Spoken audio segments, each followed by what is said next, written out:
ना तो मैं यकीनन कह सकती हूँ कि आप अपना अच्छा मेकअप खुद कर पाओ। जो प्रोफेशनल क्लासेस होती है ना, मैं उनके टिप्स आपके साथ शेयर करूंगी एज अ बिगिनर आप सीख सकें ताकि बहुत अच्छा वाला मेकअप। अस्सलाम वालेकुम जी, आई होप आप सब बिल्कुल ठीक ठाक होंगे। तो इतने ज़्यादा मैसेजेस आते हैं कि आप ही स्टेप बाय स्टेप मेकअप बता दें, मेकअप कैसे करना है बता दें, समझा दें, सिखा दें। इवन मेरे पास मैसेजेस भी आते हैं कि ऑनलाइन क्लासेस दे दें। तो मैंने कहा क्यों ना हम सारी बहनों के लिए भला करें कि एक ऑनलाइन छोटा सा कोर्स ले आऊँ जिसमें आप एटलीस्ट इतना मेकअप सीख लो कि आप अपना अच्छा मेकअप कर सको। मैं आपके साथ वो प्रोफेशनल टिप्स शेयर करूँगी, वो चीज़ें सिखाऊंगी जो मैंने खुद सीखी हैं और जो वाकई जो है एक प्रोफेशनल मेकअप आर्टिस्ट करता है। आपको बेसिक जो है वो सारी चीज़ें मेकअप की नॉलेज में देने वाली हूँ। तो मतलब एक आर्ट है, इसको सीखना चाहिए शुरू से, ना कि ये समझना चाहिए कि बेस लगा ली बस पाउडर लगा लिया तो मेकअप हो गया। नहीं, मेकअप को बिल्कुल शुरू से सीखना है। भले से हम कुछ भी सीखें, हमें उसकी बुनियादी चीज़ें ज़रूर भी सीखनी चाहिए। बेशक से हम पढ़ाई कर रहे हो, इंग्लिश सीख रहे हो, कुकिंग सीख रहे हो, तो हमें उनकी बुनियादी चीज़ें आनी चाहिए। तो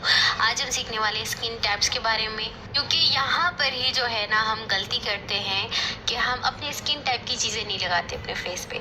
हम कोई और चीज़ें लगाते हैं, तभी कहते हैं हमारा मेकअप काला हो गया, मेकअप फट गया, मेकअप खरीकी हो गया, पेची हो गया। ये सारे मसले जो आते हैं ना यहीं से शुरू होते हैं और यहीं पर ही हम जो है ना इग्नोर करते हैं। हो सकता है आपने स्किन टाइप सुना और आप वीडियो छोड़ दो, लेकिन नहीं, ये एक ऐसी प्रोफेशनल क्लास है जो कि आपने लाजमी जो है ना पूरी मुकम्मल देखनी। अगर आपको ये वाली नॉलेज हो गई ना तो आप इजीली मेकअप कर पाओगे, एटलीस्ट अपना तो सही। तो अभी आप ये भी सवाल करोगे कि दीदी आप ही स्किन टाइप को कैसे जाने, स्किन टाइप हमारी कैसी है, कैसे पता चलेगा। इंग्लिश सीख रहे हो, कुकिंग सीख रहे हो, तो हमें उनकी बुनियादी चीज़ें आनी चाहिए। तो आज हम सीखने वाले स्किन टाइप्स के बारे में, क्योंकि यहाँ पर ही जो है ना हम गलती करते हैं कि हम अपने स्किन टाइप की चीज़ें नहीं लगाते अपने फेस पे। हम कोई और चीज़ें लगाते हैं, तभी कहते हैं हमारा मेकअप काला हो गया, मेकअप फट गया, मेकअप खरेकी हो गया, पेची हो गया। ये सारे मसले जो आते हैं ना यहीं से शुरू होते हैं और यहीं पर ही हम जो है ना इग्नोर करते हैं। हो सकता है आपने स्किन टाइप सुना और आप वीडियो छोड़ दो, लेकिन नहीं, ये एक ऐसी प्रोफेशनल क्लास है जो कि आपने लाजमी जो है ना पूरी मुकम्मल देखनी। अगर आपको ये वाली नॉलेज हो गई ना तो आप इजीली मेकअप कर पाओगे, एटलीस्ट अपना तो सही। तो अभी आप ये भी सवाल करोगे कि दीदी आप ही स्किन टाइप को कैसे जाने, स्किन टाइप हमारी कैसी है, कैसे पता चलेगा। तो देखिए, सबसे पहले आपने करना क्या है कि सुबह को जब आप उठते हो तो आपके फेस का जो टेक्सचर होता है ना वो ही आपकी स्किन टाइप बता सकता है कि आपकी स्किन टाइप क्या है। तो आपने सिंपली क्या करना है अपनी स्किन टाइप को जानने के लिए कि सुबह जब आप उठोगे बिना किसी फेस वॉश की, आपने बिल्कुल फेस वॉश वगैरह नहीं करना है, सही है। आपने क्या करना है, आपने जो है ना टिश्यू पेपर ले लेना है, ठीक है। टिश्यू पेपर लिया आपने और अपने फेस पर टैप किया, ठीक है। आप जब अपने फेस पे टैप करोगे ना तो आपको पता चल जाएगा कि वेदर आपकी स्किन ऑयली है, वेदर ड्राई है, क्या है। आपने जस्ट टिश्यू पेपर लेके अपने फेस पे टैप करना है। अगर आपके फेस से ऑयल छूटा है, रिलीज हुआ है, तो इसका मतलब आपका फेस ऑयली है, पूरे फेस पे ऑयल है। तो अगर आपकी स्किन पे कोई ऑयल नहीं है बल्कि आपकी स्किन जो है वो बिल्कुल टाइट, इची, पेची टाइप की लग रही है, तो मतलब आप स्किन ड्राई है, ठीक है। और अगर आपकी स्किन पे कहीं पर तो ऑयल है और कहीं पर तो ड्राइनेस है, तो मतलब आपकी स्किन कॉम्बिनेशन है, ठीक है।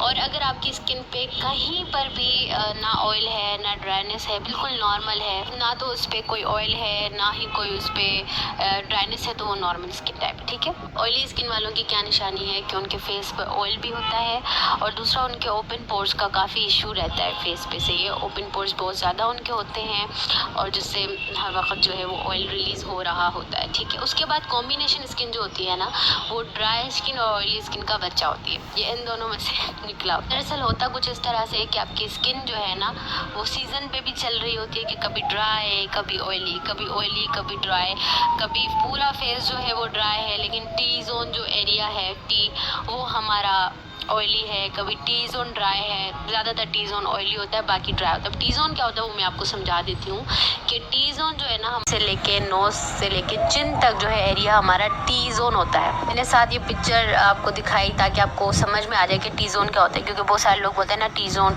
तो बहुत सारी लड़कियों को सेंसिटिव स्किन की बारी है। तो सेंसिटिव स्किन जो है ना कोई भी चीज़ उनको सूट नहीं करती। मिसाल के तौर पे अब मैं ये करायलोन ट्रीटमेंट से लगा रही हूँ, अगर मैं कोशिश करूंगी किसी और बेस पे शिफ्ट करने के लिए, तो मैं जैसे ही अप्लाई करूँगी मुझे या तो पिंपल निकल आएंगे, रैशेज हो जाएंगे, रेडनेस हो जाएगी। तो सेंसिटिव स्किन को आप इस तरह से पहचान सकते हो कि उनको कोई चीज़ सूट नहीं करती, बहुत ही कम चीज़ें सूट करती हैं। उसके बाद नॉर्मल स्किन की बारी मैंने आपको बता दिया कि इनकी स्किन ना तो ड्राई होती है ना ऑयली होती है, बिल्कुल नॉर्मल चल रही होती है और कोई भी चीज़ जो है फेस पे इनको सूट कर जाती है। ये आराम से जो है ना कोई भी चीज़ लगा सकते हैं। इनकी स्किन बड़ी अच्छी होती है और ये बहुत ही रेयर स्किन होती है क्योंकि ऐसी कोई स्किन होती ही नहीं है। ज़्यादातर बेबी स्किन ही हो सकती है कि जिसमें ना ड्राइनेस हो ना ऑयलीनेस हो, तो इस तरह से, ठीक है ना। तो ये जी हमारे स्किन टाइप्स थे। ये वो चीज़ है जो हम लोग करते ही नहीं है, जो कि बहुत ज़रूरी है। यहीं पर ही हम लोग ना मार खाते हैं कि हमारा मेकअप यहीं से ख़राब होना स्टार्ट होता है और हम क्या समझते हैं कि हमारा बेस ख़राब है, हमारा पाउडर ख़राब है, हमारा प्राइमर ख़राब है। ये चीज़ हम समझते हैं। ये जो चीज़ें ना हम नहीं करते, ये मेकअप में नहीं आता लेकिन मेकअप की प्रिपरेशन में आता है। बहनों, यही वो चीज़ें हैं जो सैलून्स में की जाती हैं तो उनका मेकअप इतना फ्लॉलेस लॉन्ग लास्टिंग रहता है। हम क्या करते हैं, बस डायरेक्टली प्राइमर लगा दिया, डायरेक्टली फाउंडेशन अप्लाई कर दिया, तो बेस जो है वो हमारी खतरनाक ही लग रही होती है। जब है क्लींजिंग। अब बहुत सारी लड़कियां बोलेंगी, बहन हम इतना सामान कहाँ से लाएं, हम क्या करें, हम बिगिनर हैं, हमारे पास इतना नहीं है। तो देखिए, ये वो चीज़ें हैं जो आपके घर में भी मौजूद है, आप इनको खुद बना के लगा सकती हैं, ठीक है। उसके बाद है जी टोनिंग बहुत ज़रूरी है। ये जो हमारे पोर्स होते हैं ना फेस पे, इनको श्रिंक करने के लिए टोनर बहुत ज़्यादा ज़रूरी होता है। उसके बाद जी मॉइस्चराइजिंग की बारी है, जो कि हम बिल्कुल नहीं करते, समझते हैं ये सीज़न में होता है, गर्मियों में तो नहीं करना होता, सर्दियों में करना होता है। तो ये जो हमारे दिमाग में एक बातें पता नहीं कहाँ से आई है ना, तो उनको आप निकालें और इस चीज़ को आप एक्सेप्ट करेंगे, सारी चीज़ें हमने करनी है, देन ही हमारा मेकअप फ्लॉलेस बनेगा। उसके बाद जो है ना फेस स्क्रब, ठीक है, और फेस पैक, ये ज़रूरी है लेकिन ये होता नहीं है। मिसाल के तौर पे आप किसी ब्राइड का मेकअप कर रहे हो तो फ़ौरन आप नहीं लगा सकते उसको, लेकिन एक रात पहले आप ये प्रिपरेशन करो कि फेस पैक भी लगा लो, स्क्रब भी कर लो, ठीक है ना। तो ये बहुत ज़रूरी है क्योंकि आपकी स्किन को ये नीट करता है और आपके मेकअप के लिए फेस को रेडी करता है। जो क्लींजिंग है ना, क्लींजिंग आप कोई वाइप्स ले लो, ठीक है। वाइप्स बहुत ही ऑन द स्पॉट इमरजेंसी में यही चीज़ करें कि आपका क्लाइंट है, आपका कस्टमर है, तो आपने सिंपली उसके फेस पे वाइप्स लगा देने। वाइप्स मिलते हैं रिवाज यूके के, ग्लैमरस फेस के, गार्नियर के, बेबी वाइप्स ले लें, न्यूट्रीजेना के मिलते हैं, अब बस जो भी है वो आप ले लें वाइप्स, ठीक है, और फेस क्लीन कर लें। उसके बाद टोनर है। टोनर आप मिस रोज़ का बाय कर सकते हो, रिवाज यूके वालों के मिलते हैं, पॉन्ड्स के बाय कर लो। सबसे बड़ी बात जो है ना, टोनर आप रोज़ वाटर यूज़ कर लो, ठीक है। उसके बाद मॉइस्चराइजिंग की बारी है। मॉइस्चराइजिंग हम स्किन के अकॉर्डिंग करेंगे, तो वो मैं आपको आगे चल के बताती हूँ कि आपने कौन सी चीज़ कौन सी स्किन पे करनी है और कौन सी नहीं करनी। तो ड्राई स्किन वाले हैं वो क्लींजिंग करेंगे, ठीक है, क्लींजिंग वो लाजमी करेंगे। उसके बाद वो मॉइस्चराइजिंग करेंगे। ओपन पोर्स उनके फेस पे नहीं होते हैं, सच खास ऑयलिंग का इशू नहीं होता, तो वो टोनर वगैरह नहीं लगाएंगे, ठीक है। टोनर वो स्किप कर देंगे अगर आपकी स्किन ड्राई है तो, ठीक है। उसके बाद जी ऑयली स्किन वाले तीनों स्टेप करेंगे, CTM करेंगे, CTM, क्लींजिंग, टोनिंग, मॉइस्चराइजिंग, तीनों के तीनों करेंगे, सही है। क्लींजिंग के लिए वाइप्स यूज़ करेंगे, टोनिंग के लिए रोज़ वाटर यूज़ कर लेंगे या फिर पॉन्ड्स का या किसी भी ब्रांड का टोनर यूज़ कर लेंगे और फिर मॉइस्चराइजिंग करेंगे। उसके बाद कॉम्बिनेशन स्किन वाले जो है अपने स्किन के अकॉर्डिंग यूज़ करेंगे। लाइक अगर आप समझते हो कि आपकी स्किन ज़्यादा ड्राई की तरफ है तो फिर आप क्लींजिंग और मॉइस्चराइजिंग करेंगे, और अगर आपकी स्किन ज़्यादा ऑयली की तरफ है तो आप ये तीनों स्टेप्स फॉलो करेंगे, सही है। अच्छा, जो क्लींजिंग है ना, क्लींजिंग मैंने आपको जैसे पहले ही बताया कि आपने वाइप्स यूज़ करने, लेकिन मॉइस्चराइजिंग जो है ना, आपने ड्राई स्किन वालों ने ऑयल बेस्ड मॉइस्चराइज़र यूज़ करना है, ठीक है। जैसे निविया का हो जाता है या पॉन्ड्स का होता है, ठीक है, ऑयल बेस्ड होना चाहिए। निविया के काफ़ी जो है ना मॉइस्चराइज़र वो ऑयल बेस्ड होते हैं, आपके ड्राई स्किन वालों के लिए बहुत बेहतरीन है। और जो ऑयली स्किन वाले हैं ना, वो वाटर बेस्ड और ऑयल फ्री मॉइस्चराइज़र यूज़ करेंगे, सही है। अगर आपकी स्किन ऑयली है तो आपने स्किप नहीं कर देना कि भाई नहीं हमारी स्किन तो ऑयली है, हम मॉइस्चराइज़र क्यों लगाएं। तो oil free moisturiser, water based moisturiser use कर लें। जैसे पॉन्ड्स का वाटर बेस्ड मॉइस्चराइज़र है, जेल फॉर्म में आता है, वो यूज़ कर लें, वो बेस्ट रहेगा, ठीक है। बाकी रही सेंसिटिव स्किन वालों की, सेंसिटिव स्किन वाले क्लींजिंग के लिए बेबी वाइप्स यूज़ कर लें, वो भी बेहतरीन रहेगा क्योंकि उनकी स्किन पे कोई चीज़ सूट नहीं करती तो वो बेबी वाइप्स यूज़ करेंगे।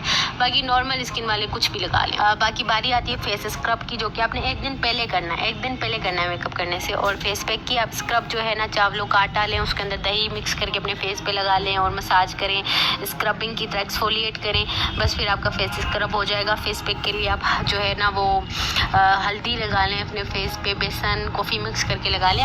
प्राइमर बहुत ज़रूरी है। ये फर्स्ट स्टेप है मेकअप का। मेकअप की तरफ हमारा पहला पड़ाव है, ठीक है। अब प्राइमर क्या होता है पहले वो समझ लेते हैं, उसके बाद प्राइमर स्किन के अकॉर्डिंग बात करते हैं। प्राइमर बेसिकली आपके फेस के कैनवस को स्मूथ करता है, ठीक है। आपके पोर्स को फिल करता है। हमारे पोर्स होते हैं ना छोटे छोटे खुले हुए होते हैं, उसको फिल करता है ताकि हमारा फेस जो है ना वो बिल्कुल रेडी हो जाए मेकअप करने के लिए। बिल्कुल कोई टेक्सचर वगैरह स्किन का नज़र ना आए। स्मूथ इसलिए होता है आपका फेस ताकि आपकी जो ब्लेंडिंग हो, एप्लीकेशन हो बेस की, वो स्मूथली हो जाए। बहुत सारी लड़कियां प्राइमर स्किप करती हैं, लगाती ही नहीं, कहती हैं क्या ज़रूरी है, हमें पोर्स थोड़ी हैं। देखिए सिर्फ पोर्स के लिए नहीं लगाना होता। आप फेस के टेक्सचर को स्मूथ करना चाहती हैं, मेकअप को लॉन्ग लास्टिंग करना चाहती हैं आपका मेकअप ख़राब ही ना हो, तो प्राइमर स्किप ना करें। प्राइमर बहुत ज़रूरी है ताकि अगर आपके स्किन के अंदर जो मेकअप घुस जाता है ना, उसके बीच में एक बैरियर क्रिएट करता है ताकि आपका फेस जो है ना वो मेकअप से बचा रहे और आपका मेकअप सिर्फ बाहर से ही लगा हुआ, ऐसा ना कि आपके स्किन के अंदर लेयर्स में घुस जाए। फ्लॉलेस बना सकते हो और अच्छा बना सकते हो। उसके बाद जो है ना मेकअप का जो स्टेप होता है, सेकंड स्टेप, जो कि बहुत ज़रूरी होता है और बहुत सारी लड़कियों को इसके बारे में नहीं भी पता होता, लेकिन मैं उनको सब बताऊँगी, स्टेप बाय स्टेप बताऊँगी। कोई गल नहीं जी, मैं हूँ ना, मैं बताऊँगी आपको, परेशान नहीं होना। हम जो है ना पूरी सीरीज़ चलाएँगे जिसमें बेसिक इन्फॉर्मेशन जो है वो मैं आपको दूँगी, क्योंकि हम ऐसा प्रोफेशनल लेवल तक भी ले जाएंगे, लेकिन फिलहाल हम बेसिक सीख रहे हैं। उसके बाद जो है ना कलर करेक्शन आता है। कलर करेक्शन के बाद आता है जी फाउंडेशन या फिर बेस। लेकिन कलर करेक्शन और फाउंडेशन बेस वगैरह के बारे में हम नेक्स्ट वीडियो में सीखेंगे।